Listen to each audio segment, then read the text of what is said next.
It's a true story. It's based off of these diaries. Long ago in England in 1592, there begins our tale, and all of it is true. Through all of London, newborn neglected spread, covering folk in weeping sores and leaving thousands dead. Drag left to 10 page. From towns and cities, doctors they did flee, leaving their patients to die in misery. But one brave doctor stayed when all the cowards fled. Might not have been because he was too sick to leave his bed. I love this. I love this. Alas, 'tis my final hour. I will surely die. He's got the plague. I am too far gone to recover, and for the plague there is no cure. Unless a cure might be found in the stars. In the stars! Choose one zodiac to diagnose the condition. How might I be cured of the plague? Should foreman use this reading? I have the plague, characterized by a loss of appetite, immoderate thirst, and pus-filled swellings behind the ears, in the armpits, and in the groin. These are symptoms of a fever provoked by excess sanguinity in the liver. Jupiter domicile in Sagittarius. We're going to learn so much about astrology, right? We learning? This indicates a severe imbalance of the blood humour. Okay. So that's the only one we have, okay. Let me see now. According to the stars, the way to cure the plague is to treat the fever it provokes. Sanguinity. Oh, can it be true? Might a disease so monstrous as the plague be cured by treating it as if it were an exceeding bad fever? Then I must use powerful herbs to bring the fever to crisis and break it. Let me see now. Angelica and dandelion for heat, borage to provoke sweating, infuse them in wine, strain and distill the mixture to produce a most powerful strong water.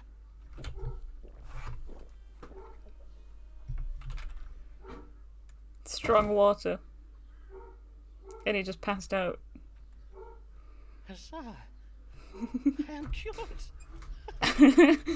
I shall now go forth with my miraculous strong water to cure all London of the plague. Headache? You must have too much blood, sir. I love the old. Can you hear it alright? I love the old stuff. Also, I apologise if you can hear the dogs. Someone's at the door or something. Case summary. Querent, Simon Foreman. Seen 13th of October, 1592, at 4 p.m. How might I be cured of the plague? I judged my plague symptoms as being provoked by a fever. I invented a new kind of strong water to cure it. This is us. Okay. Is it us? I shall cure Londoners of the plague, so wondrous will be my work that plays and songs will be written in my honour.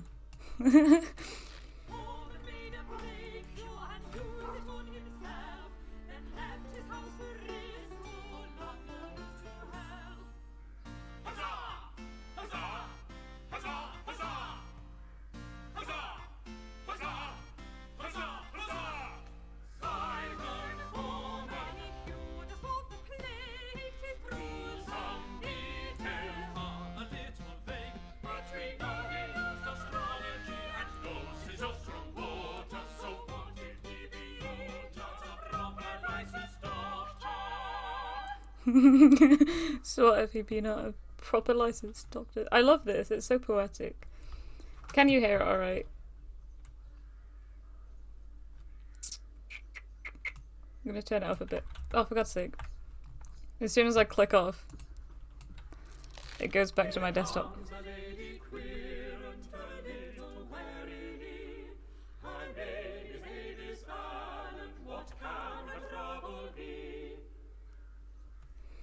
Avis Allen. God give you good day, madam. How may I... Are you Mr. Foreman? Mr. Simon Foreman, the doctor? Aye, madam, I am indeed Dr. Simon Foreman. I bid you welcome to my consulting chambers. Mistress... Allen, Mistress Avis Allen of Lambeth. Pray tell me your age, if you please, madam. I am 33 years of age. And how might I do you service this day, Mr. Allen? Pray describe your troubles to me. Well, the pain started full late last eve upon retiring to bed. Oh, not that I am in the habit of retiring so late, but my husband did desire a special supper of cold meats to celebrate and give thanks in any case, it started in the night and it continued until dawning. That being the pain in my head and the chundering. A moment whilst I make note of this. Headache and involuntary purging. Is that all? Aye, that is all. And thinking on it, my complaint to seem most trifling, and you are doubtless busy with important cases. Oh, like the plague! Yea, verily, mayhap I should not have come after all. Good day, Dr. Foreman. I beseech you, pardon me, for I have wasted your time. Prithee, do not go, for I assure you, madam, your case verily is important to me. And 'tis important to you, is it not, Mistress Allen? Else you would not have come this day. Well, aye. Let us consult the stars now then, shall we? What is the cause of Mistress Allen's suffering? I. Old-sounding English. We still use I. At least in Yorkshire we do. She's got too much blood. Need to let her blood... Prepare the leeches! I was up all night with headache and chundering. Oh, I love the word chunder. Chunder. What's caused my suffering? Saturn in detriment and retrograde. This suggests a mild imbalance of black bile in the body. Cancer, ruler of the stomach. Mistress Allen's troubles have been provoked by anxious passions associated with her being with child. Mercury. This indicates a disturbance of the mind. Evil digestion. Should we go for this? I'm gonna go for evil digestion. Mistress Allen, it appears you are suffering from evil digestion. 'Twas doubtless engendered by corrupt meats. Mayhap the cold meats you took for supper. Verily? Why, yes. My chart shows that Saturn is in Cancer at this moment. Cancer rules the stomach, and Saturn is the ruler of black bile. 'Tis a mild imbalance of black bile that is the cause of your suffering. And now you've purged it, you have merely to keep to your bed for a day and to rest. The bile? Do you think... might it have done ill to my unborn child? Ah, then I take it you believe you are with child. Mayhap 'twas the reason for your celebration last even. Oh my god. Pray tell, how We long should have has it gone for been the since your pregnancy one, monthly right? courses? Aye, sir, I do believe it. For it has been 14 weeks since my courses, and yesterday I did even feel the child quicken. Oh In god damn it. truth, is the reason I am come. Not on my own account, and not even then, if my situation were ordinary. I have been with child before, you see, but 'tis never. And Mr. Allen and I do pray this one will be born alive. Dr. God damn it. Foreman, prithee speak true. Have I killed our child? Have I killed this child as well? Oh dear. How now, madam? Speak not so of yourself. You are the child's mother. 'Tis you who gives life to the babe growing inside you. And verily, if mere chundering were to cause grave harm when a woman is with child, why, then full half my feminine querence would be barren. I'm sorry. 'Tis just that I am... Dear lady, would God have spared you from the plague if 'twas not his plan for you to have this child? I owned his... Yes, doubtless God does have plans for me. How very kind you are, Mr. Dr. Foreman. I thank ye, and fare you well, sir. I was not well, expecting Mistress this Allen. drama. It is the most dramatic. Avis Allen, 28th of October, 1592. The querent did present with symptoms of headache and involuntary upward purging. I judged the querent as suffering from evil digestion. That was probably not the right one. Methinks the querent was pleased with me for the reading I gave this day. And she says, what a kind man Dr. Foreman is, and so patient with me.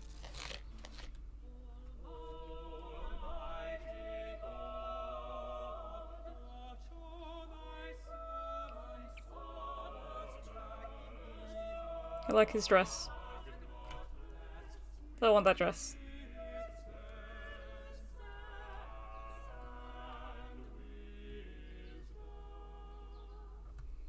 Aww. Good day, sir. You are Simon Foreman, the physician, are you not? These are your rooms. Indeed, I am he, and well met, sir. Be it Thomas Blagg I have the honour of welcoming to my humble consulting chambers, the Dean of Rochester Cathedral. Indeed. Was this a history lesson? Thomas Blagg. Though it is not upon church business that I come to you this day. 'Tis upon a matter of my own that I require counsel. I have lately been offered some very lucrative investment opportunities. And, well, it is said that God speaks to us through the stars, does he not? Indeed he does. 'Tis well known that astrology is but a conduit for the word of God, as interpreted using scientifical means. And now, these investments of which you speak, pray tell of them, if you please. 2 merchant ships will shortly set sail on very lucrative trading expeditions.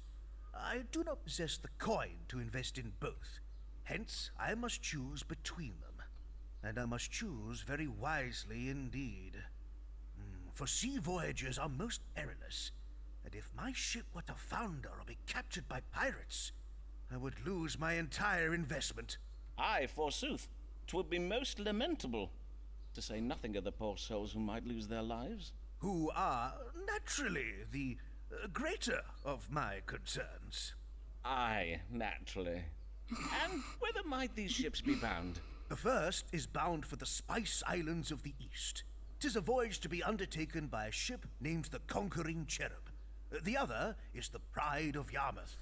She is to bring back sugar from the Americas. Have you now the information you require? Then perchance you may divine for me upon which of these 2 ships our Lord God has bestowed his divine blessing. Aye, Dean Blagg, we may now consult the stars. Should Thomas Blagg invest in the voyage of the Conquering Cherub, or that of the Pride of Yarmouth? Oh god. This is not going to go out well, is it? I don't trust the church. You say you like Thomas Blagg, but... The ship's name should evoke a child who is victorious in battle. Mars domicile in Scorpio. This represents victory. It's the House of Children. Or this one, which is... Blagg's investment in a trading voyage will result in a change of fortune for him. The ship's name should invoke a woman who partakes in marriage. Neither of these are very helpful, are they? Wait, so the Conquering Cherub or the Pride of Yarmouth?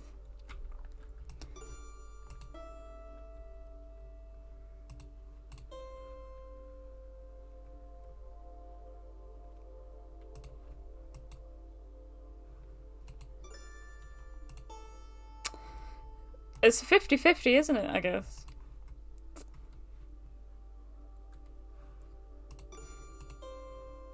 The ship's name should evoke a woman who partakes in a marriage. How is that the Pride of Yarmouth? Because this is the Conquering Cherub, right? Should we go with this one?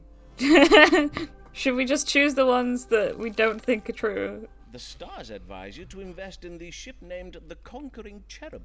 I see. And why is that? Well, I have calculated that at this very hour, upon this very day, the planet Mars and the constellation Scorpio do both dwell in that part of the sky we call the House of Children. Exactly. And as it happens, Mars is the ruler of Scorpio, hence we may say that Mars is presently exalted. That's what I was has been thinking. Exalted by Scorpio, you say? And what might that mean? When exalted, Mars represents victory. And so, with victory in the House of Children, we may read this as a victorious child. Ergo, The conquering cherub. He looks so I pleased with see. himself. For a cherub is a kind of child, is it not? In sooth, I do find the science of astrology verily fascinating. Verily. I thank you, Dr. Foreman. You have been most helpful. You're welcome. Honestly, takes a lot of effort. Such a lot of effort.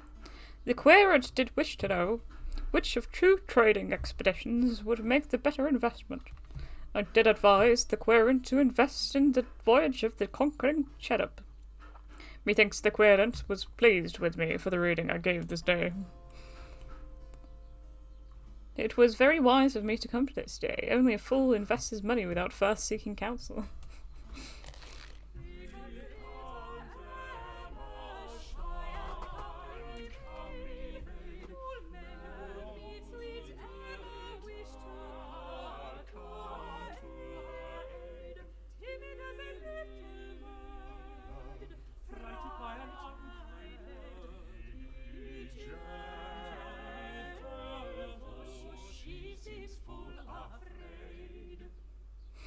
I love the music.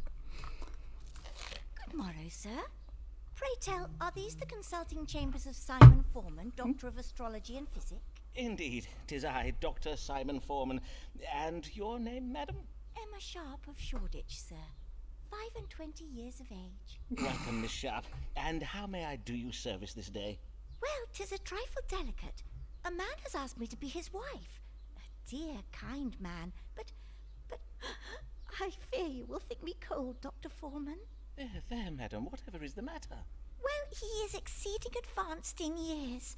I do worry he may not be long for the world, and if he were to die, I do not think I could bear it. Verily, I would not. Indeed, methinks I would rather not marry him at all. Am I very heartless, Dr. Foreman? Madam, your fears are most reasonable. The man in the winter of his life is indeed more likely to die. I assure you, madam, 'tis a medical fact. But methinks you wish to know whether this man be afflicted with a grave health condition, do you not? To wit, any ailment that might soon prove fatal? Forsooth I do. That is my question precisely. Why, Dr. Foreman, 'tis as if you have a gift for reading minds. Merely the gift of logical surmise, madam. Let us see whether a judgment of the stars may calm your fears. Does Mr. What was your gentleman's name? Mr. George Middleton, a wool merchant. Does Mr. Middleton have any ailments that might hasten his death? I wonder why we want to know. Femme fatale time. Mr. Middleton has been bewitched. The enchantment may prove fatal. Uranus is in retrograde. Pluto is in retrograde. This suggests the possibility of death and a mild enchantment cast by a witch. Aries, ruler of the head. Mr. Middleton suffers from dropping down of the piss, characterized by involuntary urination. It is exacerbated when combined with his fear of heights. How could that kill someone? Severe vertigo. Libra, ruler of the kidneys. Oh my god. Mr. Middleton suffers from a cardiac passion, a condition that may end in death. This looks the most possible, plausible. Oh, she's so moral. I'd say marry the old man and get a fortune. Yes, I agree. You know, we feel sad for her. You know, gotta tell her the truth. Venus, this represents an imbalance of phlegm. Neptune, the illness cannot be cured. Saturn, in detriment of Leo. This suggests a mild imbalance of black bile. Yeah, let's choose this one. We want to make her happy. Keep her coming back. But the stars give heavy news. Mr. Middleton suffers from a cardiac passion. Indeed, his heart may stop at any moment. He must avoid anything that might alarm or trouble his vital spirits. One shock could be enough to kill him. Oh, woe, alas, poor Mr. Middleton. I thank you for your kind understanding, Dr. Foreman, and for your discretion in this matter. I will at once to my family go and beseech them not to make me accept Mr. Middleton's proposal. God give you a good day, Dr. Foreman. Sure. The querent did wish to know whether a man she wishes to marry does suffer from any grave health conditions. I did advise the querent that Mr. Middleton suffers from a cardiac passion, and that he could die at any moment. Methinks the querent was pleased with me for the reading I gave this day. Getting popular. Beware, is the man treating you a qualified licensed doctor? It's a public notice. London has lately been importuned by low-born charlatans claiming the title of doctor. These men have never attended university and therefore cannot be trusted. Any man found to be practicing medicine without a medical license shall be prosecuted to the full extent of the law. Dr. Richard Smith, President, College of Physicians. We're gonna get in trouble.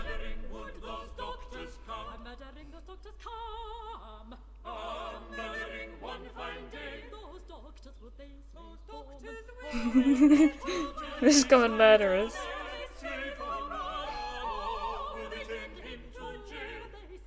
Nah, they're gonna come murder. Obviously. We haven't got a what do you call it? Qualification, so they'll murder us. Of this warning being put about by the College of Physicians. Do they mean to do me harm? It is true that I do not have a medical license. What am I to do? Mayhap the stars will advise me. Let's look to the stars. I must use my brilliant mind to forge strong relationships with my querents. The solution involves being sensitive to the needs of my querents. The moon exalted in Taurus, this advised sensitivity. Oh, what's A? The authority of the licensed doctors of London is primarily owing to their wealth and privilege. There is much to do that they do not know about the physic.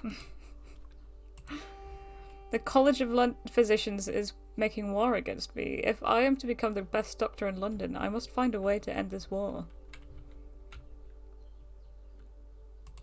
Mars in retrograde. The Church of England can help me, for the Archbishop of Canterbury has a special power to grant medical licenses. So, what, we go with the Church, or we forge relationships with querents? Can't we do both? This has more of the star things. I'm gonna choose that. I see. These doctors have waged war against me, and the only way to stop them is to obtain a medical license. And in the House of Religion... Ah, yes. A reminder that the Archbishop has the power to grant such licenses. Mayhap I will one day find a way to petition him for one. In the meantime, I must serve my querents well, for if I do, they will doubtless favour me with letters of recommendation I can use to petition the University of Cambridge to grant me a license. Alright. That makes sense, right? I did wish to know how to protect myself from the dark intentions of the College of Physicians. The stars did advise me to petition the Archbishop of Canterbury for a medical license. I may also receive one if my querents, whom I must serve well, give me letters of recommendation.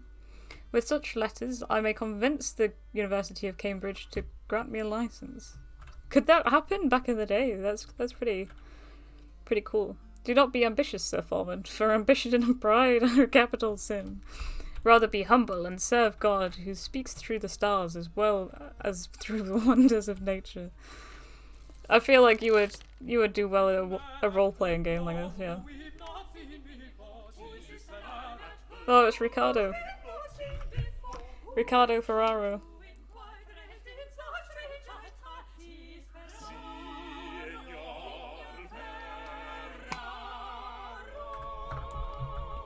I don't like his outfit. It's purple. Ah, good day to you, sir. Oh, I see you're having some difficulties. William, fetch my guest a chair. No, it's good. I am just a little stiff. As you wish. Mr. Signor Riccardo Ferraro. I am a gentleman of Venezia, come to make a trade in London. Venice? 'Tis a fine city, I hear. And how may I do you service this day, Signor Ferraro? I am come with una problema medicale, and you are most great dottore who does cure all London, huh? You cure Ferraro too, see? Forsooth, I will seek to do so, Signor. Pray, describe your complaints, if you please. Is burning when I make the water. Pain during urination? See, and is pain down here. Molto pain. And pain in the lower back. Now, let us see what the stars can tell us. What ails Signor Riccardo Ferraro? Oh boy. Alright, I have pain during urination and in my lower back. Signor Ferraro suffers from the gout, which is caused by hot, dry humerus seeping into the joints of the foot. Mars. This represents an imbalance of yellow bile color in the body. Yes, he is Italian, Eunice. You'll love it. Pisces, ruler of the feet. Stones in the kidney. This disease can occasion loss of appetite, severe pain in the kidney area, vomiting, and difficulty passing urine. They didn't mention any vomiting. Oh, loss of appetite. This suggests a severe imbalance of phlegm in the body. Venus in domicile in Libra. Ruler of the kidneys, again. I need to remember this. I need to learn. Signor Ferraro has dysentery, characterized by pain in the bowels, faintness, and oily stools. This suggests Signor Ferraro is lying. Scorpio, ruler of the bowels. If we say that he's lying, when we not get the recommendations that we need to keep being a doctor. Stones in the kidney. Vomiting and difficulty passing urine. Didn't mention anything about gout, right? But maybe he is lying, yeah.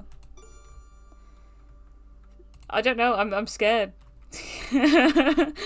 I'm scared because he might not like this one. Characterized by pain in the bowels, faintness, and oily stools. Because they said it was. I'm gonna go with this.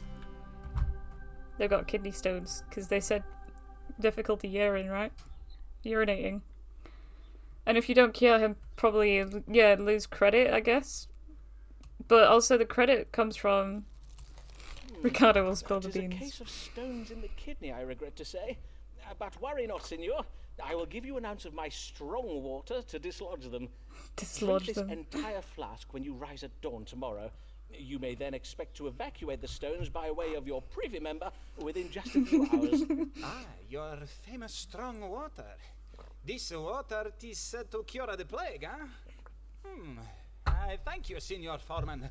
And now, Ricardo. Oh, he liked it. bids you good day. He liked it. Hopefully that'll work. We need the recommendations. The querent did present with pain in the lower back and during urination. I did diagnose stones in the kidney and prescribed a flask of my strong water. Methinks the querent was a little pleased with me for the reading I gave this day. Privy member. Privy means private. Private member. So, the PP. The little PP.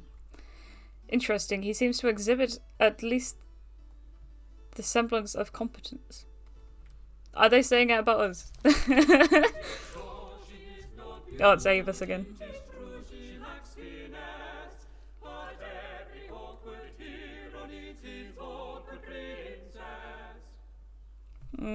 Very awkward princess.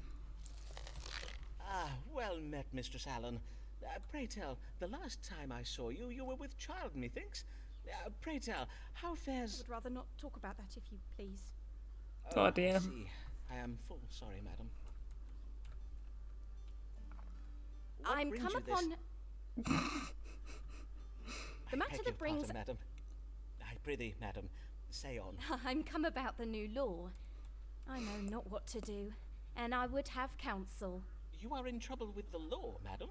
Nay, At least not yet, but my neighbours have begun to remark unkindly upon my absences, my Sunday absences from church. I am afeard one of them may soon denounce me. No, okay. Ah, 'tis the Act Against Recusants you speak of. The law that obliges Catholics to attend church and take the English sacrament. You are of the Catholic faith, then, I take it? I, a Catholic, but as well a law-abiding woman and a full loyal subject of the Queen. Long may she reign. I do not doubt it, madam. But to take the Protestant sacrament, 'tis heresy. So says the Pope in Rome. I risk being damned to hell if I do it, Dr. Foreman. Verily, I find myself in a most terrible bind. I see. Damned if you do, yet condemned if you do not. A cruel bind indeed. Let us see if the stars may untangle it for us. Should Mistress Avis Allen attend Protestant church services? Yes. I studied this bit of history. Involuntarily, obviously. But the Protestants were accepted, well, relatively so, under Elizabeth. It might be too early for that, though, so Avis must remain strong in her Catholic faith. For when the Queen dies, her successor may revert England back to Catholicism. Now, this is true. This is definitely something that happened. Mars, domicile in Aries, advice strength. Pluto represents death. Uranus represents a surprising political event. I think we might go with this one. There may be a creative solution for appeasing the Pope in Rome whilst also honouring England's Protestant legacy. Mercury suggests creativity and Jupiter represents foreigners. Didn't know that. Yeah, religious war. The religious war is going to happen, right? Actually, I don't think it does. There was a lot of, what do you call it? Plots? Riots? Protests? Whatever. Risk getting in trouble with the law and being punished by the authorities. House of legal confrontations. The sun represents authority. And Mistress Allen's duty to cooperate. Venus disadvised cooperation. So they could not and then get in trouble, or some have the wrong impression of the Allens' wealth and are envious. Saturn in detriment in retrograde indicates jealousy. Neptune in retrograde suggests confusion. Mistress Allen's problem is her female neighbours. Female neighbours. The moon represents women, does it? Does the moon represent women? When there's an eclipse, is that like the power? It's just like feminism in the sky then. Oh, there were religious wars in Europe, in the whole of Europe because of this Protestant Catholic stuff. Yeah, definitely. I mean, Henry VIII and all that, break from Rome. I mean, we have no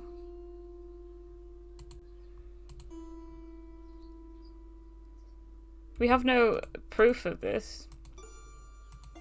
But if someone is to, you know, tell them off, then that would be one of the neighbours, wouldn't it? Wasn't the moon virginity? Well, maybe it means like more than one thing.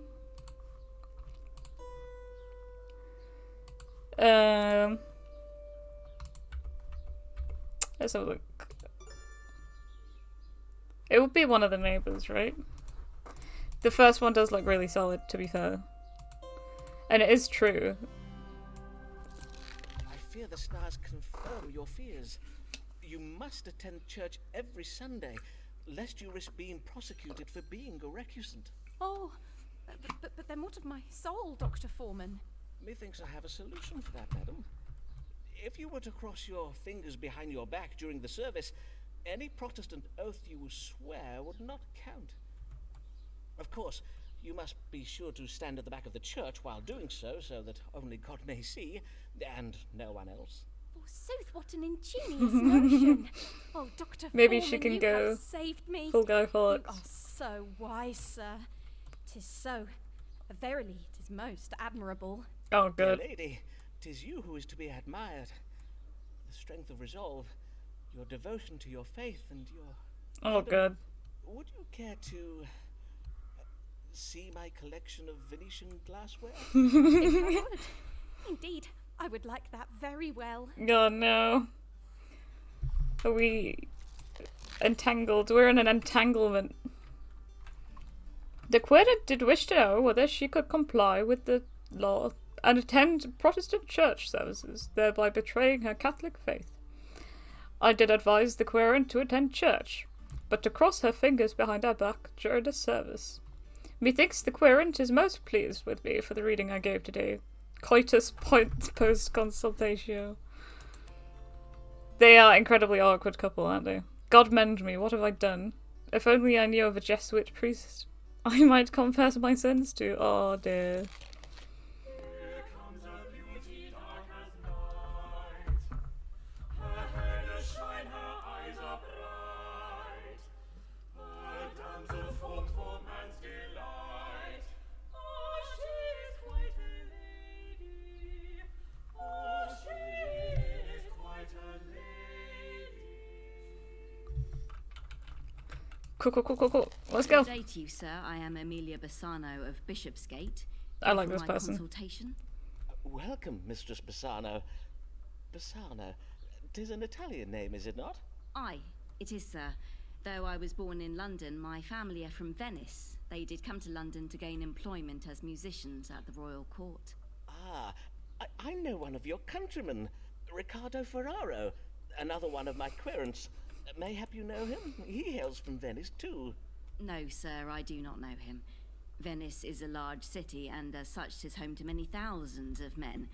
And as I did mention, I was born in London. Aye, of course. Mayhap we turn our thoughts to what brings you hither this day. Have you a question for me? Aye, sir, I wish to know what afflicts me, for my belly does begin to swell, and lately I oft find myself chundering after meals. Swollen abdomen and involuntary upward purging. Well now, let us consult the stars to judge the cause of these troubles. What is ailing Mistress Amelia Bassano? After meals. The querent is suffering from liverworm. Sagittarius, ruler of the liver. Venus, this represents an imbalance of phlegm in the body. The querent is with child, again. The moon falling in Scorpio, this suggests the illness will not last long.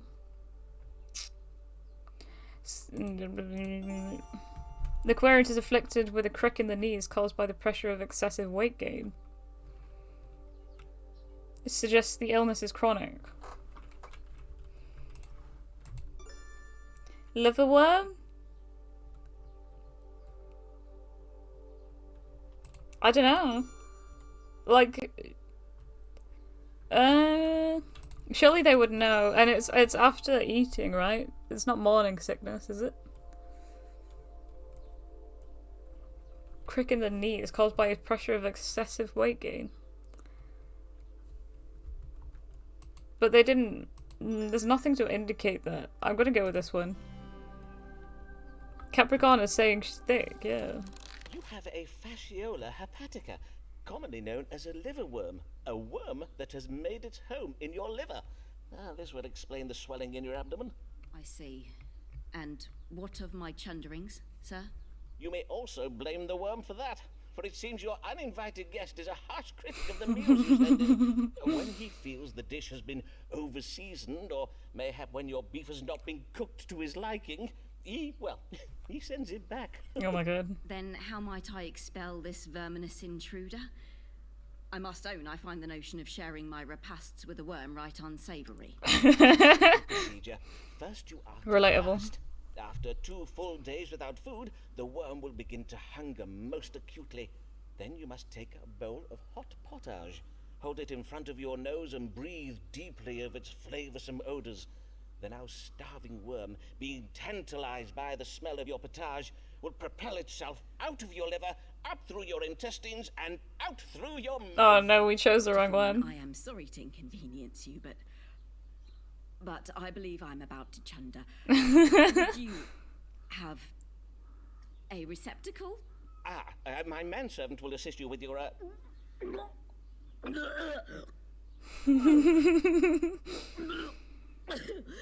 William! William! Come hither and assist Mistress Pisano! Oh dear. I'm not sure we did that right. The querent did present me with a swollen abdomen and involuntary upward purging. I did judge that the querent has a liverworm. I bade her to fast for 2 days, then tempt the worm out by holding a bowl of potage under her nose. Methinks the querent was a little pleased with me for the reading I gave this day.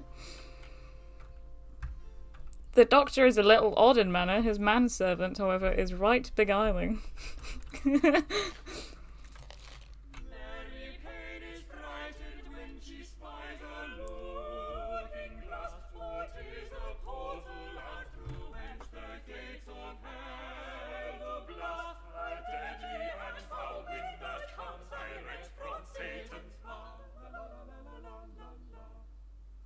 Is that talking about farting? You're farting, Mary Payne. Blessed morrow to you, Dr. Foreman. I am Mary Payne of 4th Street in Lambeth. I'm come to seek your counsel about my neighbours. Good morrow, Mistress Payne, and well met. What trouble do your neighbours give you? They play their lutes into the night, perchance? Mayhap a neighbour has cast a malignant spell upon your cabbages. Sir, 'tis no trifling matter. Indeed, 'tis a matter of grave importance. Doubtless you do know we have a Catholic living on 4th Street. Oh, one by no. the name of Avis Allen. Oh, no. Yes, I did hear tell that Mistress Allen subscribes to the Romish faith. But 'tis no crime to be a Catholic, is it, madam? Not anymore. Present. Aye, but harbouring a Jesuit priest is, Dr. Foreman. These evenings past, I have spied a man sneaking in and out of the Allens' house. 'Tis my reckoning the man is a priest who is going hither and thither all over Lambeth to perform the Catholic Mass and take confessions. Doubtless Mr. Allen is hiding him in one of those little cupboards. You mean to say you think Mr. Allen has installed a priest hole in his house? A secret room hidden behind the wood panelling of a wall? Indeed I do. I am certain that he has such a hole, and that a priest is going in and out of Mr. Allen's hole from dusk till dawn. Verily? How Love troubling. But surely you are mistaken, madam, for under the cover of darkness, how can you be sure the man you did spy was not Mr. Allen himself? Nay, 'twas not Mr. Allen. Mr. Allen is a fine, tall figure of a man, whereas the figure I did spy was very narrow and malformed in appearance. A scrawny little imp of a man he was. I see. Now, you must not think me intolerant, Dr. Foreman. If Mistress Allen must cling to her idolatrous backward beliefs, 'tis her own affair, and I have no wish to cause trouble for the Allens. And 'tis true that Mistress Allen does now attend church on Sundays and takes the English sacrament just as she ought to. But we residents of 4th Street are decent English folk. We will not abide an agent of Rome sneaking around our neighbourhood, muttering incantations in some devilish foreign tongue. I think you mean Latin, madam. But before I act upon my suspicions, I think it wise to know if there be any truth in them. Then let us see what the stars can tell us. Who is this mysterious stranger, and why does he frequent the Allens' house late at night? Oh boy, I'll be right back. I just really need to go pee. Oh god. There we go.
go. Sorted. We sorted. Wait for a little piece. Okay, alright, let's go. Choose a reading of the stars. Are my neighbours, the Allens, hiding a Jesuit priest? The man Mistress Payne saw harbours cruel intentions towards the Alden's household, goods and possessions. I have a feeling that it's us going to visit them in the night. Because we looked angry when she said that it's a scrawny man. And also we had coitus post consultatio in the notes. Alright, Mars in detriment. This suggests cruelty. A house of possessions. Mistress Payne will die suddenly. Mayhap before the end of this consultation. Now ruined, malformed, a scrawny little imp of a man. Uranus indicates a sudden change, and Pluto suggests death. Spooky. This speaks of a relationship with an untrustworthy foreigner. As foreigners are untrustworthy by nature, this element may be of no particular significance. Oh my god, Jesus Christ. The sun in detriment in Aquarius, this suggests untrustworthiness, and Jupiter represents a foreigner. Ugh. Mistress Aliens. Mistress Aliens.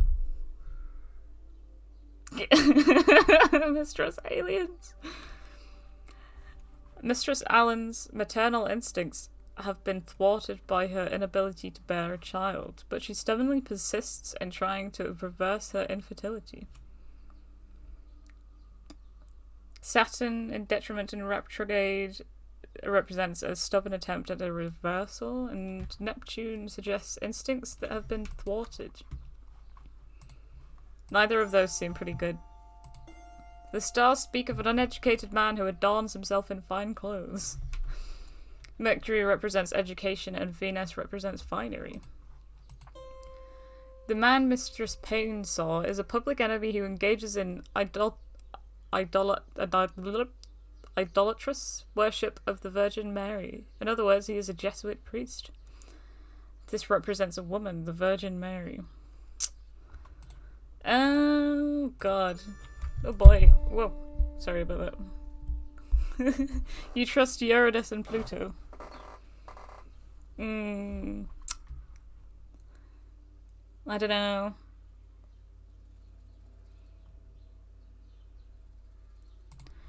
Which one would be the best? I guess this one? Someone must remain virgin in all of this, or someone is gonna die soon. The man you saw prowling around the Allen's house is no priest. He is a thief, come at night to steal silver plate and candlesticks. 'Tis a mere robber I saw. On my honour, that is well to hear. Still, something must be done about it. I will rouse the menfolk of 4th Street and have them kill the patrol snitch our with street cruelty each night until this sneak thief is apprehended. Ah, is that truly necessary, madam? Blessed day, Dr. Be there not more... Oops. Sorry about that. I had to check your message because it has the words kill in it. The querent did wish to know whether her neighbours, the Allens, are illegally hiding a Jesuit priest. I did tell the querent that the man she took for a priest is a burglar. Methinks the querent was a little pleased with me for the reading I gave this day. What a fine-looking youth Foreman's manservant is. Oh, would that I were my niece's age again. Everyone's got crushes.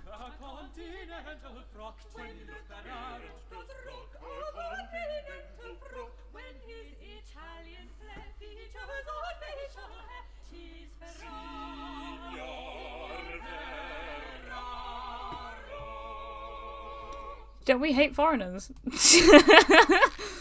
No, okay. Good day, senor. And how Fascist. may I assist you? Tis I, Riccardo Ferraro, come once again to see the great Dottore Simon Foreman. So I see. Oh. What brings you this day? I bring myself to you, so you trade my illness. 'tis very grave. And, what might this illness be? Perchance we might start with your complaints. First problem is a laughter that cannot be controlled. Oh my god. Uncontrollable laughter, you say? I see. Anything else? Next problem, the dancing that cannot be controlled. Uncontrollable dancing. And yet, you do not appear to be dancing at present. What can I say? 'Tis uncontrollable dancing. I cannot control when I dance. Nay, Oh my 'tis a god. fair point. Ricardo Ferraro is My high as disease, fuck. Yeah, whatever it may be, absolutely. is very rare and very difficult to diagnose. But of course, if it be beyond your medical understanding...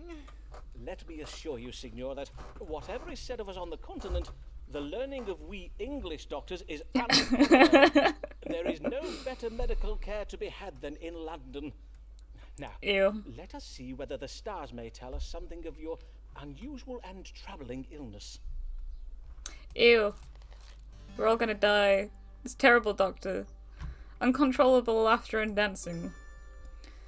Signor Ferraro has been bitten by a tarantula on one of his ankles. Tarantula venom causes the victim to laugh, sing, or dance uncontrollably, whilst also provoking an acute loathing of music. I'm not sure about that. Jupiter in retrograde, this suggests an imbalance of blood. Signor Ferraro is suffering from cholic, a disease that occasions abdominal pain, belching, and bloating of the stomach.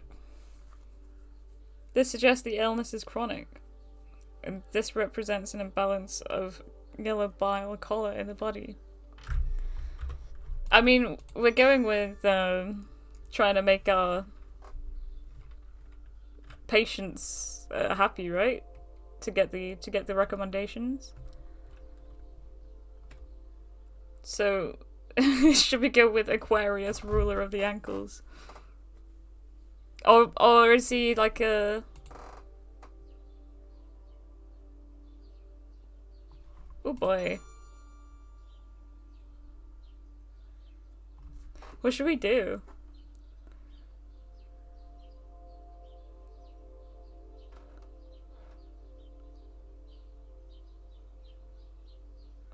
Oh, you know, there's a dance in Italy called Tarantella that is inspired by the story. No? I don't know anything. I didn't know that tarantulas had venom.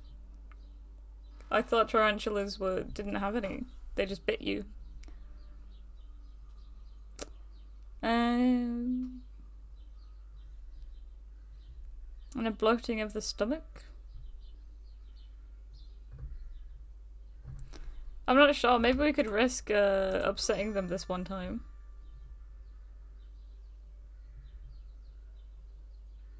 Is this true? If you get bitten by a tarantula, do you actually do that?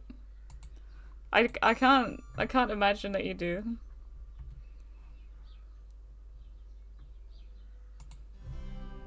Let's go. But there's that story about the nuns, you know? It sounds to me like you're experiencing pain in your stomach. But how did you know this? Indeed, methinks you are stricken with a bout of colic. Most doctors do advise upward purging, but I have found the dog cure more efficacious in cases of colic. The dog cure? Aye. First you must find a dog lying idle on the ground. On any street in London you will find such a creature. Then you must kick the dog away, lower your breeches, and then make water upon the spot where the dog did lie. If you say so, Signor Foreman. If we were not on English soil, of course, I would have said you were bitten by a tarantula. Oh, thank God. I didn't think we had tarantulas in England, but in England, it happens. Our weather is much too cold for them. Indeed, only an overqualified quack who draws his medical knowledge from books alone would think such a diagnosis appropriate in this case. Indeed, most ludicrous. And in truth, the laughing and dancing you are troubled with may doubtless be attributed to your hot-blooded Latin temperament. Oh my God. Doubtless you speak it true, eh? 'Tis but a symptom of my hot Venetian blood. Ricardo Ferraro bids you good day. Jesus Christ. This isn't going well. What kind of cure is that? Yeah, I mean, I don't go around kicking dogs very often, but I don't imagine that helps. The querent did present with uncontrollable laughter and dancing. I did diagnose a bout of colic, having remarked the querent's abrupt exhalations of foul air. Methinks the querent was a little pleased with me for the reading I gave this day, and maybe the xenophobia right at the end. Very happy with it.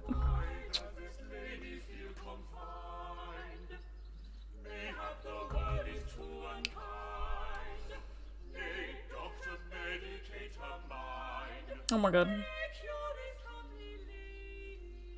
Oh my god.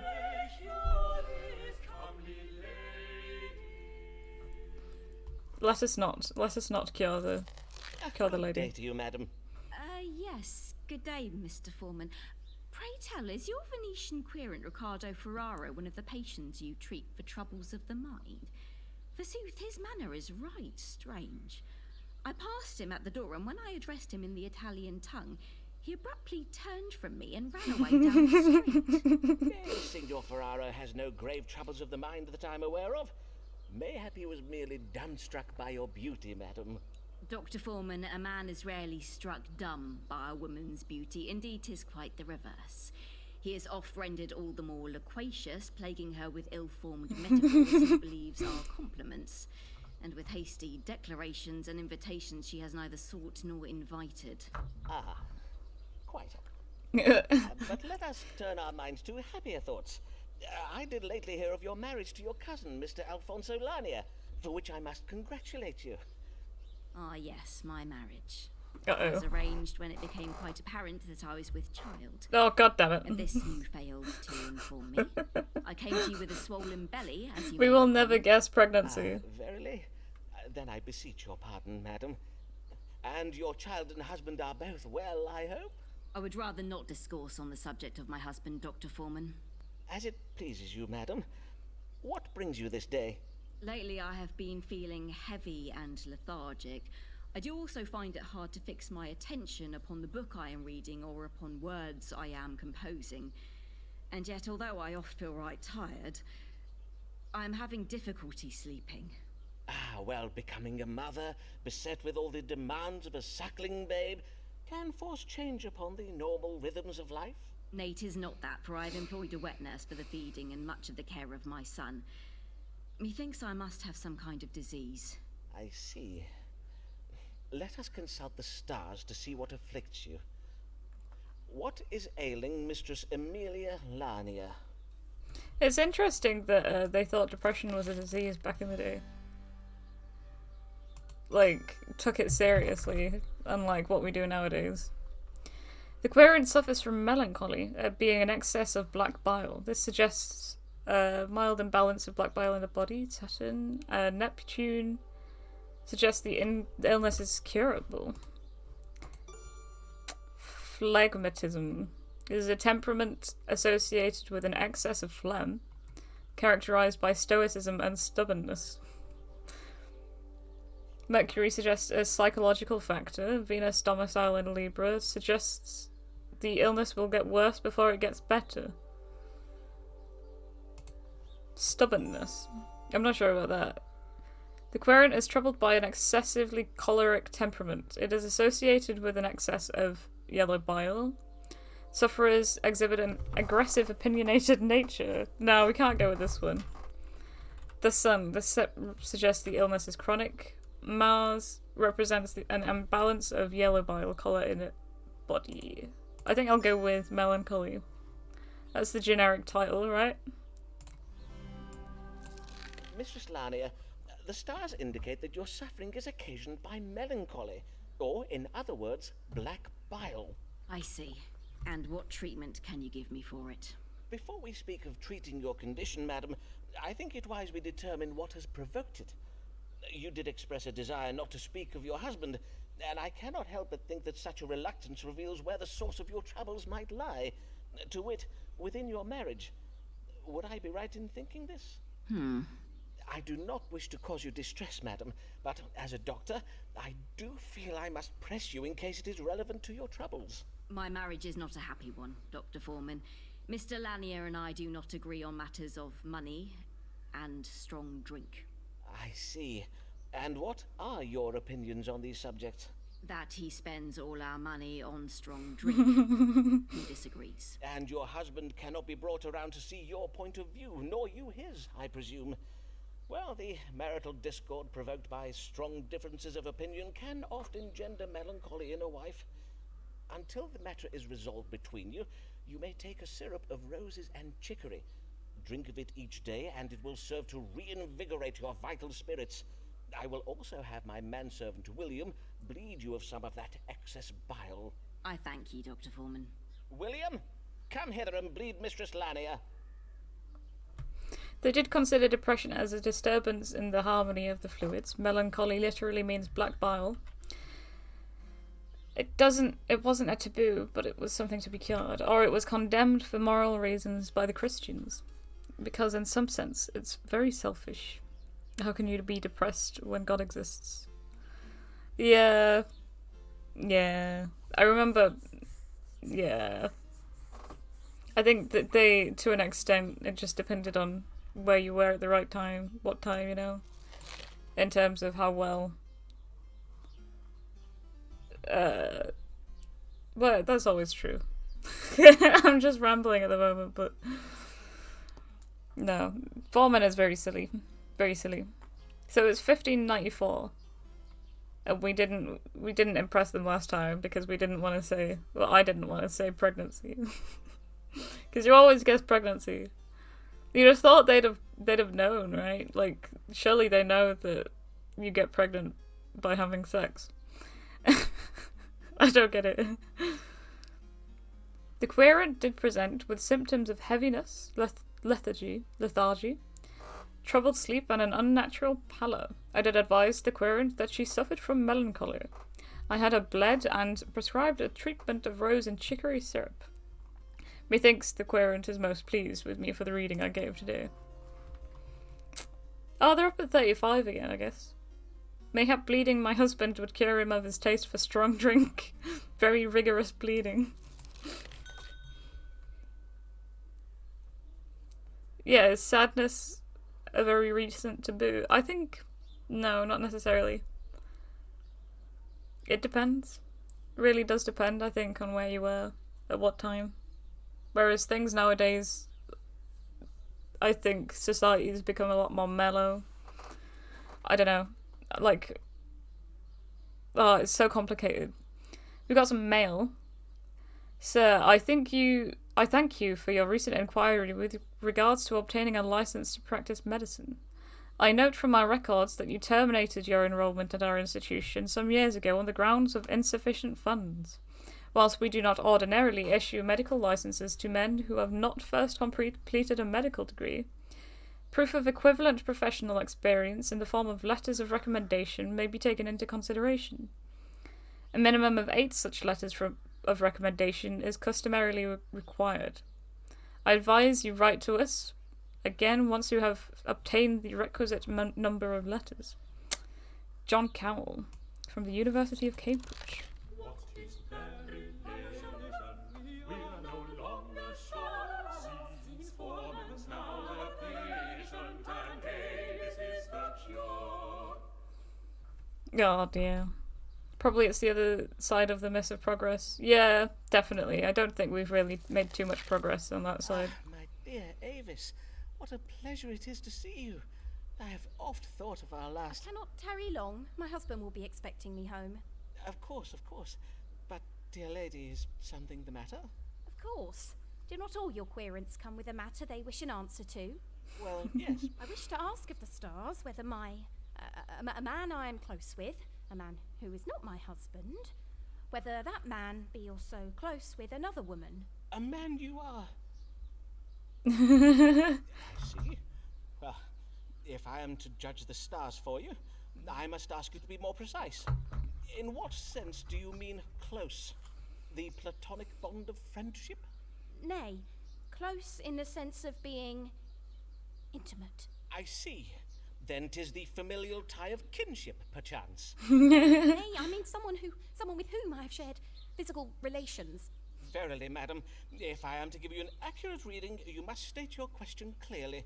Methinks you know full well what I ask. I bid you ask the stars whether my lover is, just to say, be it true that he engages with another woman in acts of strumpy-humpy. Madam, you astonish me. 'Tis unlike you to speak such indelicate words. Now, if I understand you correctly, you have a lover, and you wish to know whether he has been sharing his tender favours with another woman. Aye, but did I not verily say so?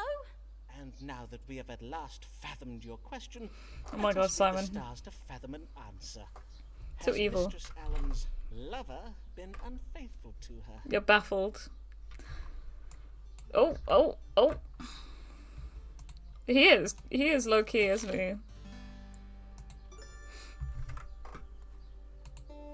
Mistress Allen's mind has been turned by jealousy and confusion. Saturn in detriment in retrograde suggests jealousy.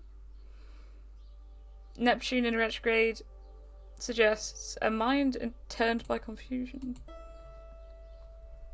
This consultation will provoke unexpected intimacies between me and Avis. Uranus represents a surprise. Pluto represents intimate relations. Mistress Allen should be more optimistic about her romance with this man. This shows optimism. But he is a lover, right? Yeah, I think she was referring to Simon. But I think that Simon didn't realise that she was referring to him. I don't know. Mistress Allen's lover is seeing a woman who is willing and able to marry him. He wishes to continue his family line. Mistress Allen no longer pleases her lover. The spark has been lost. This represents a mature man, Avis's lover. The sun does. Oh, okay. Mercury represents creativity being reversed. The moon in detriment in Capricorn represents a woman who is unable to please Avis. Oh my god, that's so sad. Mistress Allen's lover wishes to father a child. This represents masculinity. Ew. I'm gonna go with A. Because if it's true, then this is the nicer option, right? The stars are most clear, madam. Your lover has not been coupling with another woman. He has not. Forsooth, the stars say that your mind has been turned by jealousy and confusion. Now, if there is nothing further, madam... Oh, how relieved I am to hear you say this. Oh, Simon, what a fool I have been not to trust you. But you... this lover... 'twas me all along? You were not speaking of some other man? I beseech you, pardon me, Simon. I had to know the truth from the stars, for I did hear tell of other women. Oh my god. How could you not see? No other woman is to me so dear and verily Is it not clear to you that I... Do you verily, Simon? Oh, my dear, sweet Avis. God's sake. The querent did wish to know whether her lover is engaging in intimacies with another woman. I did advise the querent that her lover remained loyal to her. The querent revealed that I was the lover she was referring to. This caused confusion, though it was quickly resolved. Methinks the querent is most pleased with me for the reading I gave today. Coitus post consultatio. Oh, we've got our first recommendation! Woo woo woo woo woo! Verily, it was very wrong of me to doubt him so. You're shipping them, yep, absolutely, we stand.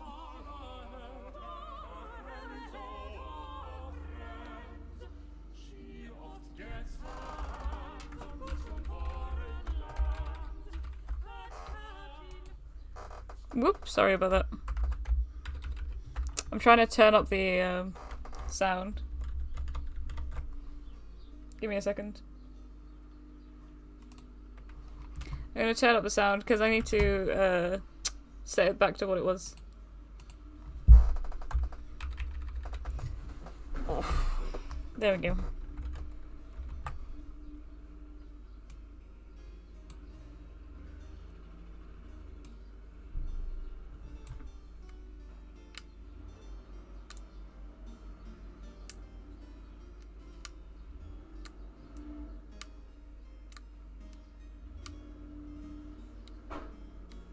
There we go. Alright, alright.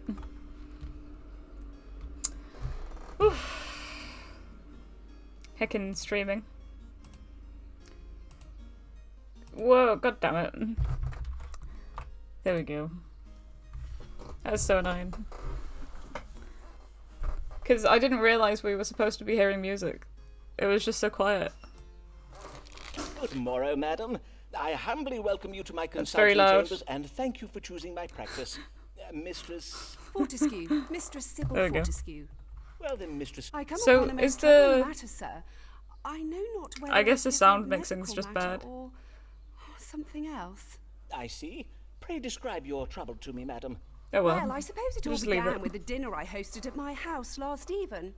Mayhap you have heard of my dinners, Dr. Foreman. They are much talked about. Though I fear last evening's dinner will be talked about for all the wrong reasons. Talked about, you say? Yes, indeed, invitations to my dinners are much sought after, for I host the most desirable of guests. Lords, bishops, poets, explorers, painters and the like.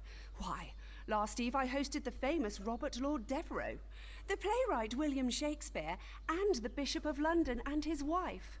As well as fascinating conversation, at my table I served the very latest and most original dishes. Last even, I served an exotic green vegetable called a potato. So crisp and refreshing. My dear husband sent them home to me from the New World. Doubtless you have heard got of poisoned. my husband, Captain Fortescue. He is a great friend of Sir Walter Raleigh. I see. Your dinners do sound most excellent, Mistress Fortescue. But what occurred at last eve's dinner that has you so distressed? Well, in truth, 'twas after dinner.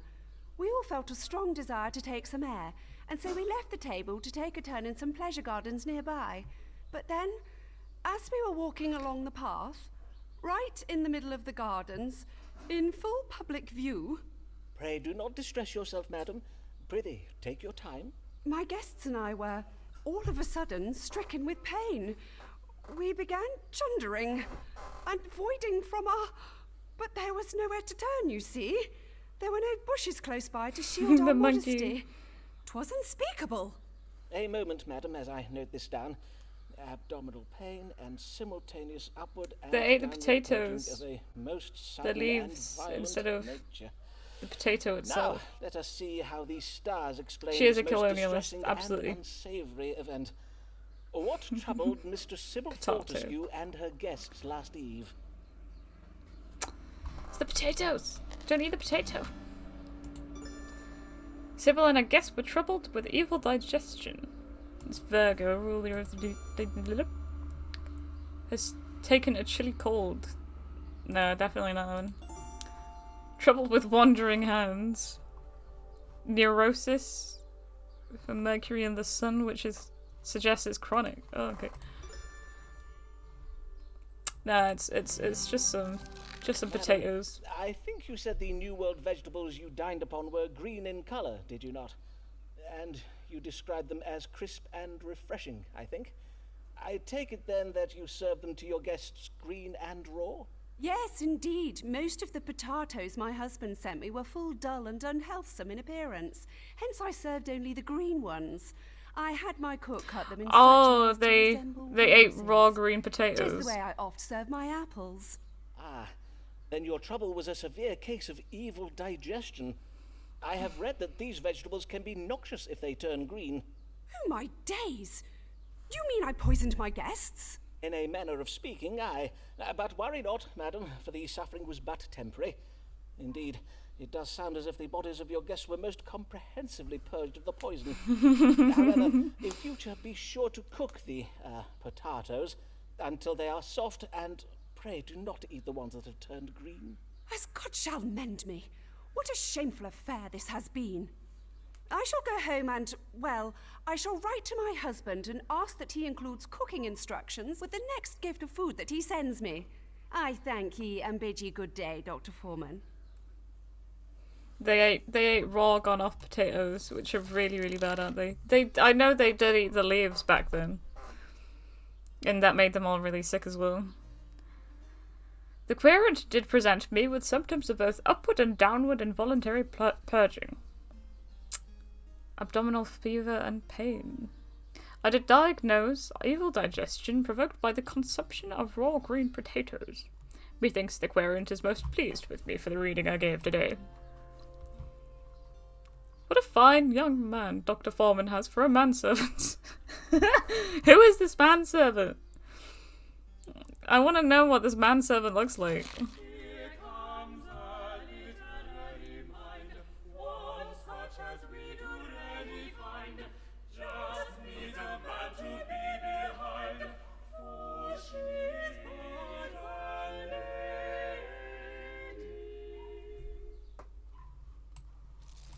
Good evening, Rude. Miss Lanier. What brings you? I am come about my future, Dr. Foreman.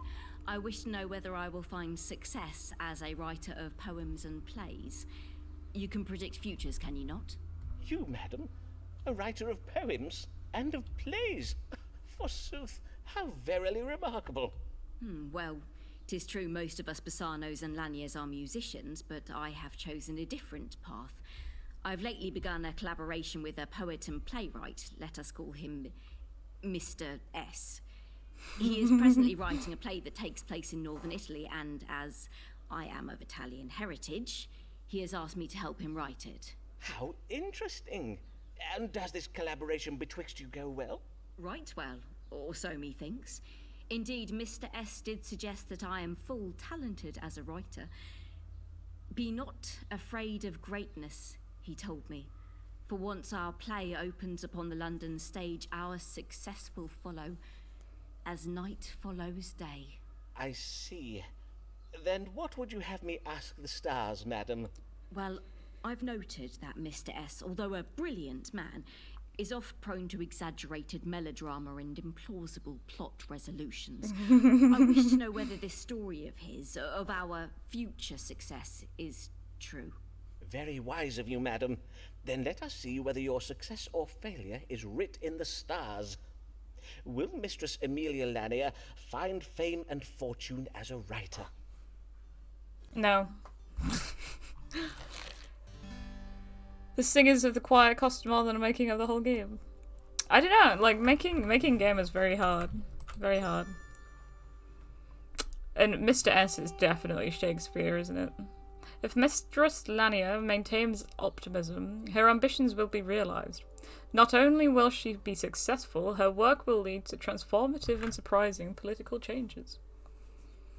Mars' domicile in Aries suggests victory, Uranus represents surprises in politics, Jupiter advises optimism, Pluto represents transformation. Mistress Lanier and her writing partner work well together. Venus indicates cooperation. Read the stars. The stars urge Mistress Lanier to be more sensitive to the needs of her child. The moon exalted in Taurus. This advised sensitivity.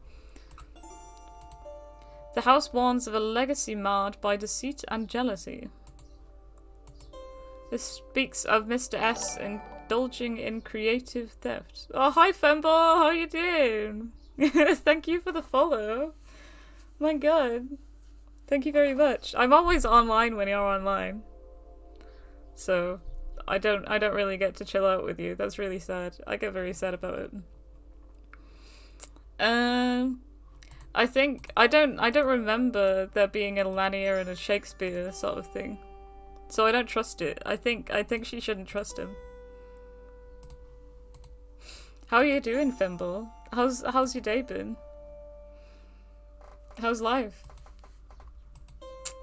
How's the streaming going? I don't know how well you've been doing. I tried to catch you and then I just get, oh, you're tired from work. Yeah, I'm not surprised. Not surprised at all. I hope you're looking after yourself though.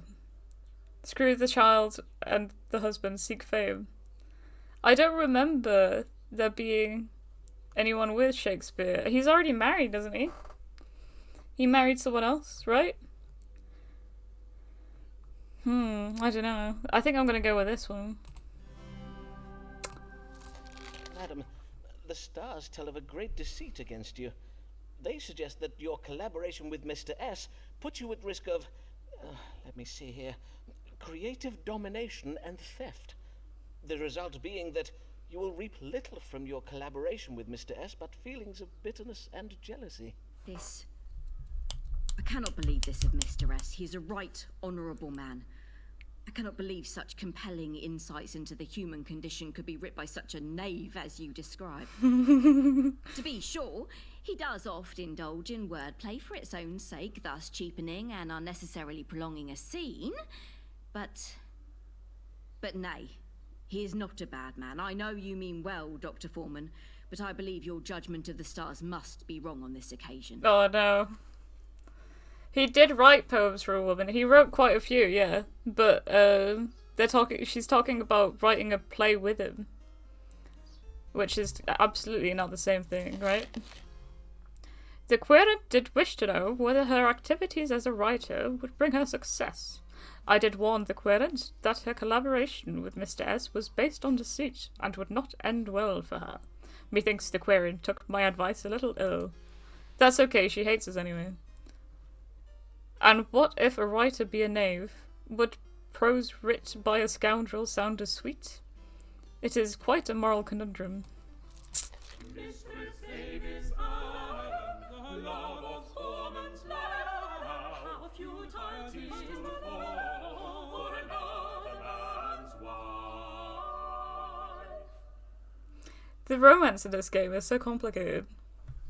Oh, well, it's not a game, it's history, isn't it, I guess?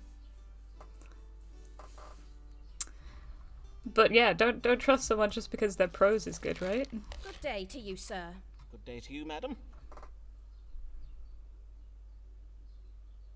What service may I perform for you this day? For me? None. None at all. Verily. Then I cannot fathom why you... Was my You're very husband entertaining, conveyed Fimble. me Don't come? worry about that. Finds it difficult to I like speak just of chilling out with you As I said, and supporting he you, had me come definitely. in his stead, and I could think of no reason to give him for why I should not come. I see. Then what is troubling your husband? As long as you're enjoying it, that's what's important. Madam, I cannot Absolutely. treat a querent without knowing first what his troubles are. He is unable to perform his marital duties. I see. And whatever does that mean? Your husband forgets to put out the night soil? Some broken shelving? God's sake. Prithee, madam, I bid you be more He's so precise. evil. Ah, you know perfectly well what I mean, Simon. I bid you not drag this out any longer. Pray read the stars and let us get this over with. As you wish, madam. Now, let us see. My God, Simon. What ails Mr. Allen so as to render him unable to perform his marital Yeah, I'll chill. Good. obligations towards This Mistress game looks Allen? interesting. Yeah, it's like a history game, which I really like the concept of. You know, if we could write history and indie games and things like that. It's a lot more educative, I guess, but it's also really fun, especially this. We all know how this consultation's gonna end. Coitus post consultationem, is that what you said? I forgot you speak Latin, Eunice. Jesus Christ. Eunice speaks Latin, Fimble. It's ridiculous. Absolutely ridiculous. It's just a short game, but I wanted to get some indie games done before I spend any more money on big games. My husband is unable to rise to the occasion when performing his marital duties. What ails him? Mr. Allen suffers from a loss of carnal lust. This suggests a deficiency of blood. Pluto in retrograde. The illness will get worse before it gets better. Uranus in retrograde. This suggests a mild enchantment cast by a witch. Impressive. I wish I could even understand it. Yeah, exactly. God damn it, Eunice. Maybe you should teach us all Latin. Mr. Allen suffers from cold in the heart. Oh, spicy. Or rather, what's the opposite of spicy? Mayo? Mayonnaise? The sun domicile in Leo.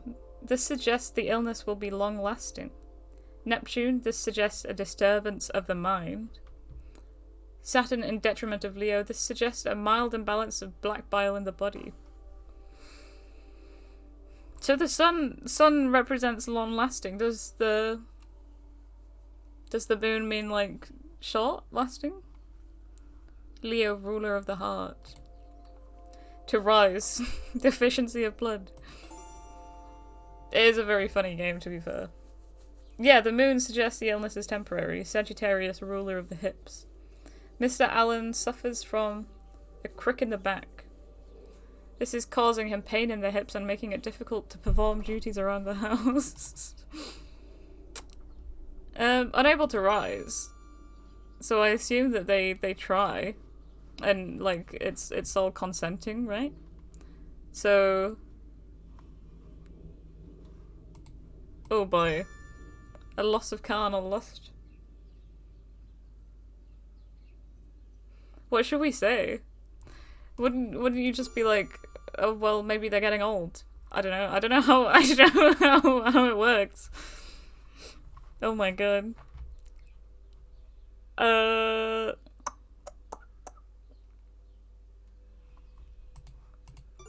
I mean, we want her to get with us, right? Because we're having an affair. We're having an entanglement. I'm just gonna go pick something. It's either one of these two. Cold in the heart or loss of carnal lust. That's basically the same thing, isn't it?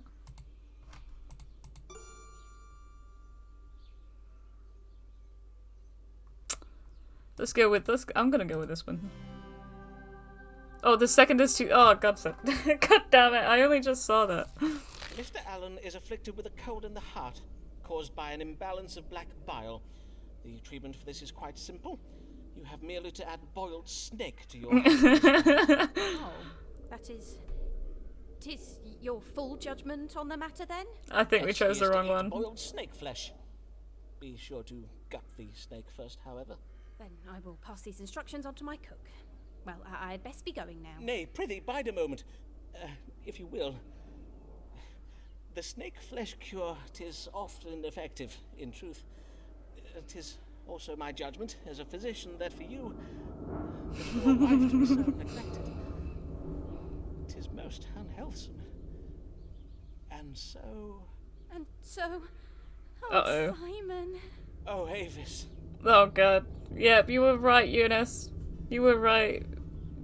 You're calling me a Lacanian. We've been having so many philosophical discussions, Fimble. We were playing Oxenfree, and we just sat here for like half an hour talking about philosophy. Simon Foreman is a dum-dum. Yes, absolutely. So it's still 1595. The querent did come to me on behalf of her husband, who it would appear does suffer from dysfunction of the privy member. I judged Mr. Allen as suffering from a cold heart due to a chronic imbalance of black bile, and prescribed the consumption of boiled snake. Methinks the querent is most pleased with me for the reading I gave today. Coitus post consultatio. Oh, you liked Oxenfree. Good. Oxenfree's great. One thing I will say is, like, doing another gameplay would be pretty. It was only what, like three and a half hours long? I have no idea. But like, it needs like another gameplay so that you can get the good ending. I shall say 100 Hail Marys before bed this evening. Nay, 200. Uh-oh. He makes love without a care. 'Tis true, Avis is not his by law. But in love, and war is fair. Oh my god. But in love and war is fair. Goddamn entanglement. It was like a dream. Never in my life have I felt so. Oh, my sweet Avis. 'Tis true you are married, but surely a love as great as ours can transcend such earthly impediments. Dare I hope for... Nay, 'tis most unlikely. Or is it? Forsooth, there be no harm in asking the stars. Might Avis Allen one day be mine? Just kill her husband. It's fine. No one knows in this day. I'm sure all these consultations would help with black bile. Avis Allen's loyalties lie with her family. Well, she's only got a husband. She doesn't have a kid or anything, does she? Avis has betrayed her marriage vows. The damage that this has wrought upon her marriage cannot be undone, and her past cannot be erased. I may be optimistic, for Mistress Allen will suffer ill luck. Mr. Allen will suffer ill luck and die. Avis will then be free to marry me. This advises optimism due to a reversal. Pluto represents a change in direction due to death. Uranus in retrograde suggests a sudden change in direction. I am not seeing things clearly. If I knew the truth about our relationship, I would presently be seething with jealousy. That's alright. I think that's alright. The Sun domicile in Leo, this represents truth. Neptune indicates confusion. Saturn in detriment advises jealousy. How can you advise jealousy? Avis is cunningly hiding a secret from me. This represents cunning. Can you hear the plane? There's a jet outside my window. At least they're not that low. I imagine one of these days they'll go right over the house like they usually do. Eunice says, let's be optimist. Let's be an optimist. Love some good confirmation bias. You thought that was from the game? Maybe it's my mic. It's a good mic. It's all what you call it? Atmospheric. It's very spooky. One day you'll just hear like a and like the walls will be rattling, and I'll just be like, oh, it's just a jet. It's fine. We'll play a horror game or something. Yeah, we could be optimistic. I mean, there's no point not being. It says, Avis is one day to be widowed, which will, of course, be very tragical. But after the grieving is done, we will marry. She will be Mistress Foreman. Mistress Avis Foreman. God dear. Make yourself happy. We'll make Simon happy. Will Avis and I ever be wed? I judged that Mr. Allen, god damn it, would one day die, leaving Avis Allen free to marry me. Alright. I wonder how Avis will wish to furnish my house. Oh my god. Doubtless she will require the purchase of many cushions. That's adorable. It's a church.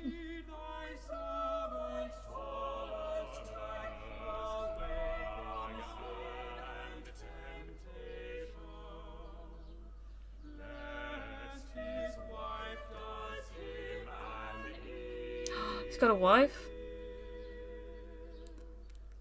He's got a wife? Not allowed wives in the church, are you? Good day, Dean Blogg. Fare you well? Most well indeed, and I will tell you why. The conquering cherub has lately returned home to England. Ah, this being the voyage you did invest in. Aye, and what a sound investment it was, for it has paid off most handsomely. The cherub's cargo of nutmeg and pepper will fetch a high price indeed. In sooth, as I recall, it was you who advised me on this investment, was it not?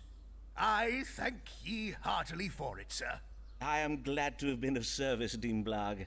Forsooth, my earnings have enabled me to make a substantial investment in Sir Walter Raleigh's expedition to the New World. Uh-oh. Methinks I've heard of this. 'Tis a quest to find the fabulosity of gold, is it not? Or as the Spanish call it, El Dorado? The very same. For it is said that El Dorado does lie deep within the rainforests of the southern parts of the New World, hiding vast quantities of gold and precious jewels. Hence, what I would have you tell me is, exactly how rich can I expect to be made from my investment? I see.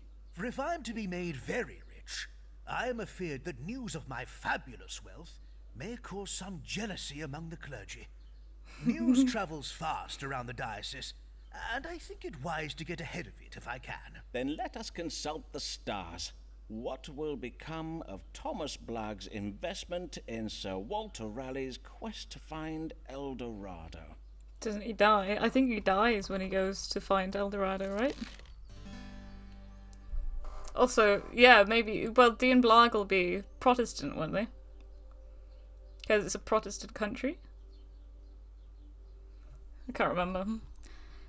Will my investment in Sir Walter Raleigh's expedition to discover El Dorado pay off? I don't think so.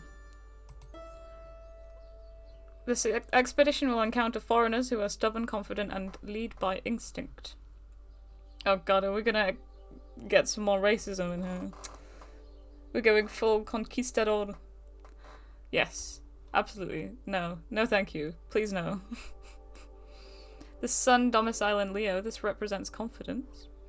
Neptune represents instinct, and Saturn shows stubbornness. Blagg's finances will bring him unhappiness. The moon in detriment in Capricorn represents unhappiness. Blagg's business partners will be met with violence. Mars in detriment, yeah. God rewards exploration. Blagg will be able to leave his children a legacy of fine things. And what was this one? There is a cause for pessimism and a surprising reversal to save the lives of children.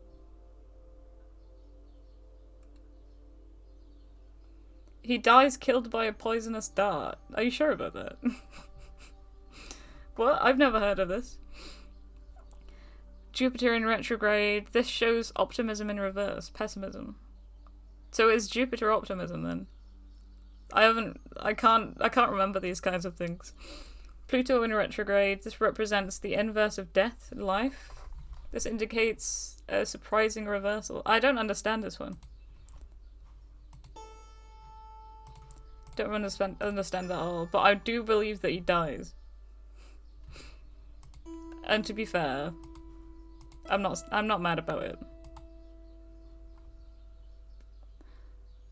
And honestly, the only violent, stubborn one is Blagg. Yeah, I mean, I reckon a lot of these colonialists were pretty violent and stubborn. Raleigh and his men have been set upon by a tribe of angry New World natives. Angry natives? But surely the natives would greet us with much rejoicing. For do we not bring with us the gift of civilization? Would they not crave freedom from their tyrannical chieftains and cruel pagan gods? Well, it would seem these particular natives cannot be reasoned with, as they are led by instinct alone, and they will fight to the last man, as it is not in their nature to surrender with honor, as Christian men would.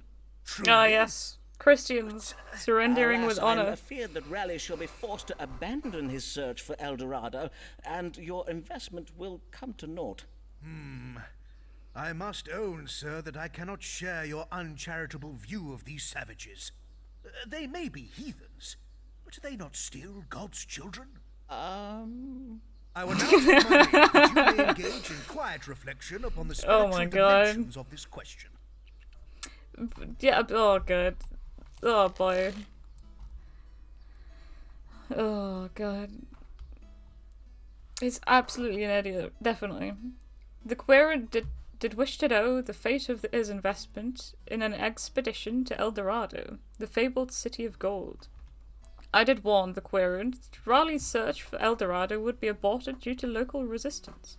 Methinks the querent took my advice a little ill. Mayhap I invest in tulip bulbs. I hear young merchants say such bulbs will one day replace silver as the new coin. This reminds me of stock investments nowadays. You know? You might as well just look to the stars.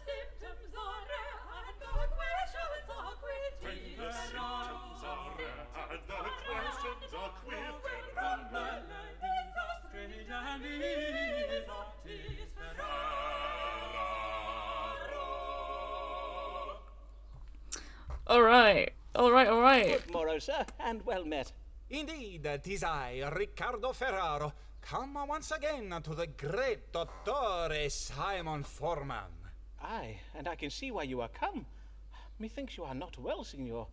The colour of your face is quite alarming. It is because I am losing the blood. The blood does drain away from my face, away down my body, and out of my...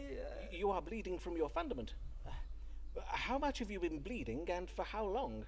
Un poco, not too much. It does come and go.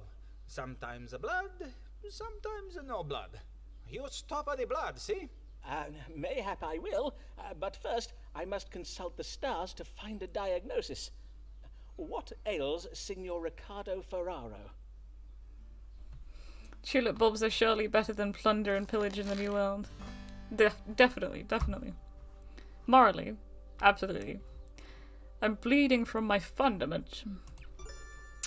Signor Ferraro has hemorrhoids, which are swellings from the anus and rectum. Blind hemorrhoids cause pain, whereas open hemorrhoids are apt to bleed. Scorpio, ruler of the privy member. The moon falling in Scorpio. This suggests the illness will not last long. Swelling in the anus and rectum, but that wouldn't be the privy member, would it? I love the word privy member. Signor Ferraro suffers from jaundice. A blockage in Signor Ferraro's neck has caused choler to pool in his head, turning his face yellow. This represents a mild imbalance of yellow bile colour in the body. I feel like this is the one, right? They didn't... Does jaundice... I imagine jaundice makes you pee blood, right? This is so gross, I love it. Because, I mean, yeah, like, hemorrhoids wouldn't do that. But he could be red if he drinks, if he's got hemorrhoids, right?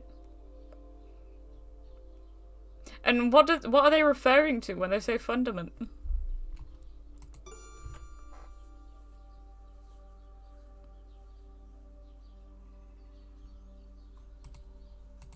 They lied last time, didn't they? They were talking about the dancing. I'm gonna go with this one.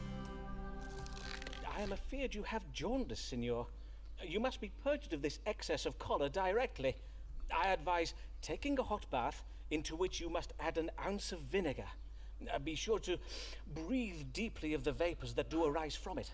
But how did you... Molto bene. I will take this bath that you advise. But what of the blood that is coming from out of my nethers? Oh, worry not over that, Signor, for 'tis a most natural and healthsome process.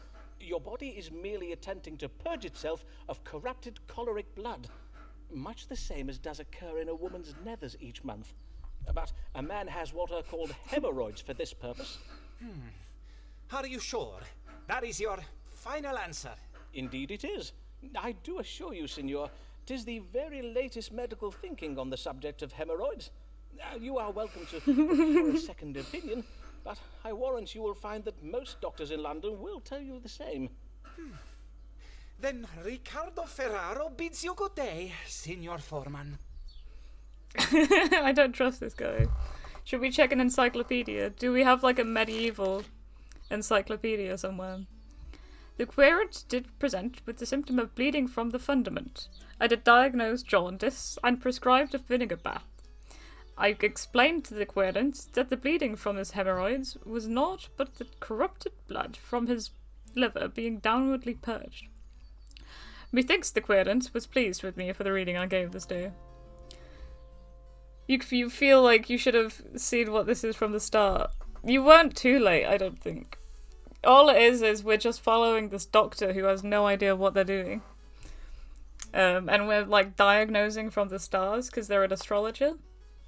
You know how back in the medieval era they used to look at the stars and think that that was like treatment and like prediction for the future and things like that. And we're trying to get some letters of recommendation so that we can become a real doctor, otherwise we might die because we're practicing medicine. And that's pretty much it.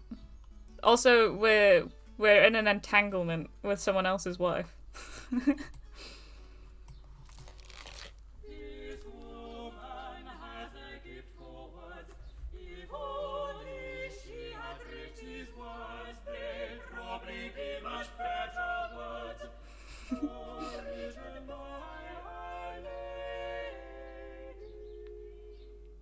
Oh dear.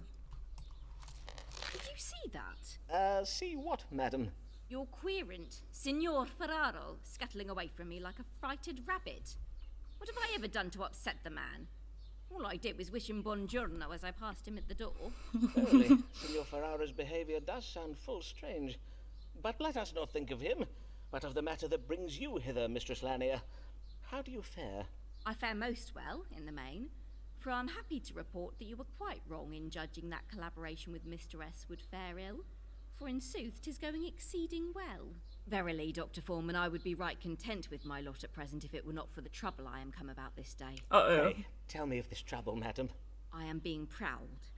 Oftentimes in the night I see him following me home. One time methinks I even caught him looking at me through my window. I would have you tell me who this prowling man might be. A prowler? How very worrisome. Can you describe this man to me?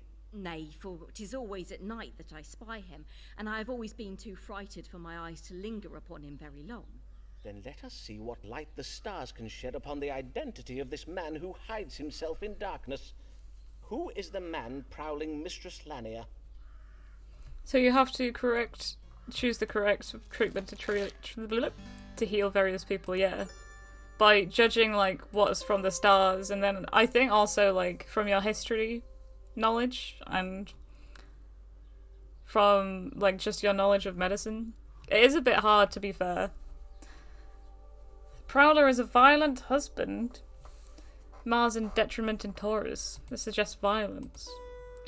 The Prowler hopes for a reversal of the ill luck he has had with Mistress Lanier. He harbours a misguided hope that she will perform her wifely duties and resume intimate relations with him.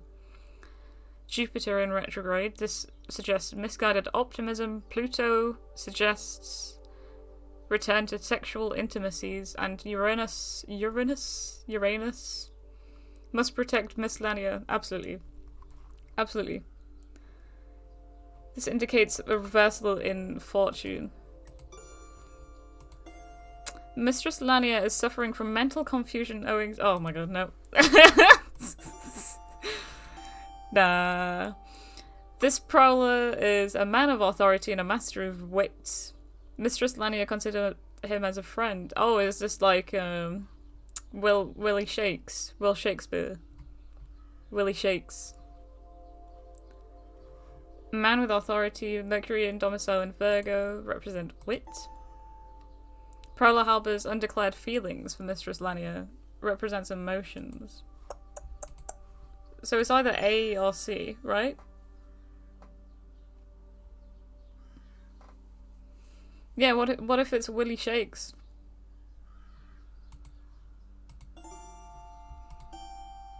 I don't know, actually.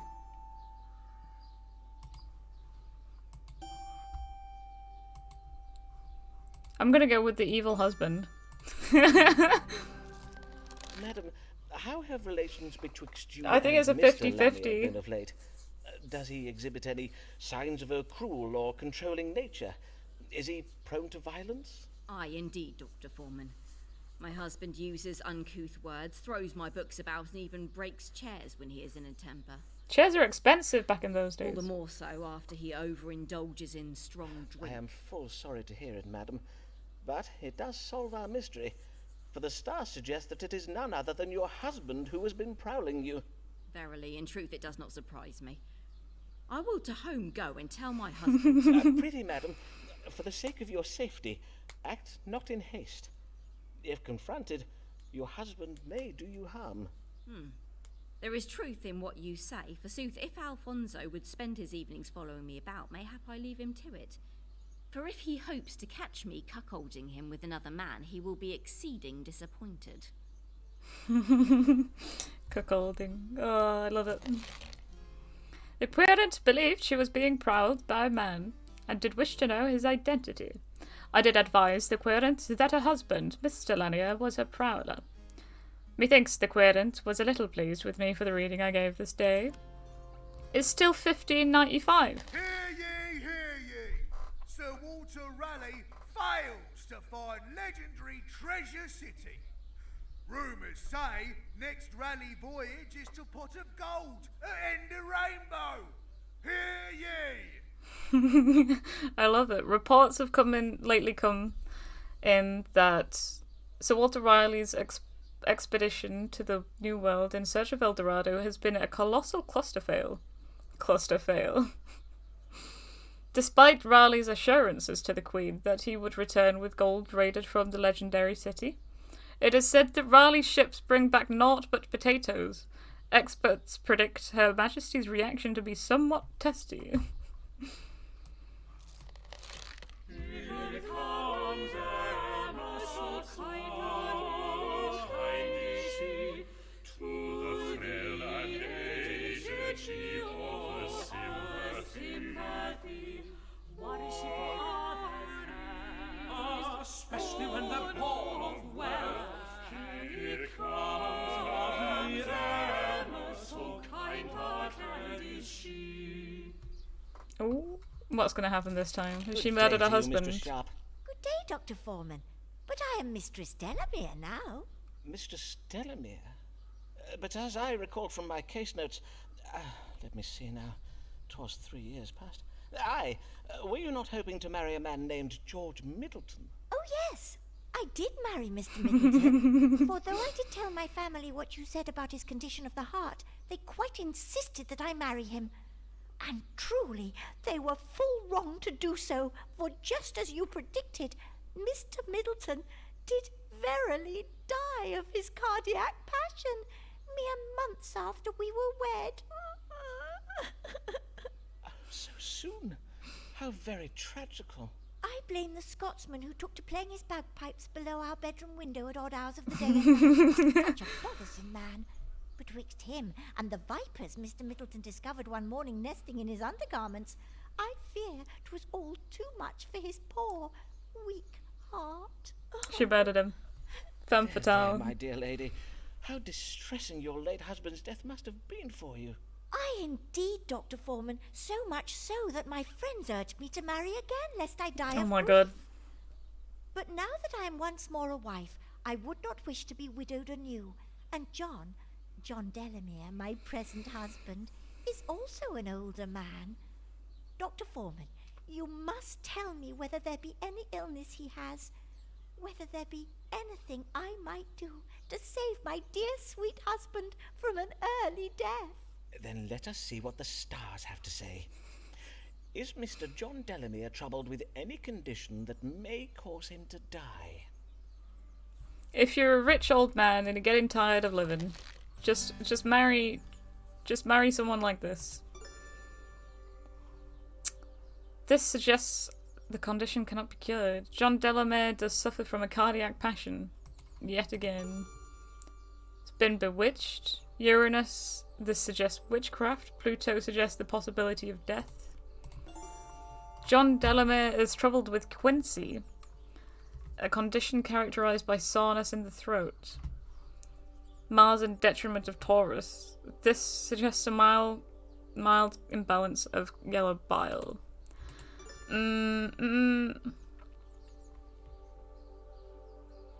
I mean, we wouldn't want to get her caught because all of her husbands died of heart failure, My right? husband suffers from quinsy, madam. Oh, you mean to say he has a sore throat? It's a trifle graver than that, madam, but to be sure, quinsy is not fatal. To hasten your Mr. Delamere's recovery, there is a most effective treatment that you may wish to try. A moment, prithee, madam, while I consult my medical handbook. Yes. To treat quinsy, stroke the patient's swollen throat with the hand of a fresh corpse. I am to find a dead man's hand and use it to stroke my husband's neck. Aye. I do not usually offer this treatment myself, so I will direct you to a specialist. Jack Stiles, the hangman at Tyburn. Tell Mr. Stiles that Dr. Simon Foreman sent you, and he will give you a fair price for Make a things few spicy minutes with one of the witchcraft. corpses. I will be sure to. And that Oh, is have all. fun eating dinner, My Thimble. husband has no I'll probably great grab some condition food that at some point as threatens well, his so... life. Nay, madam. But I Aside do from need the to be quinsy, on. Your husband appears to be in very fine health. By my troth, how wondrous. I thank ye heartily for your reassurance, Dr. Foreman. Good day. Oh my god, they're so creepy. So creepy. The querent did wish to know if her husband, Mr. John Delamere, does suffer from any grave condition. I did judge Mr. Delamere as suffering from quinsy. I advised her to purchase a few I'm going into like Mickey Mouse. I advised her to purchase a few minutes with a fresh corpse from the hangman at Tyburn, so that she may brush her husband's throat with a dead man's hand. Methinks the querent was a little pleased with me for the reading I gave today. I wonder whether it saves. Oh, I think we're like halfway through.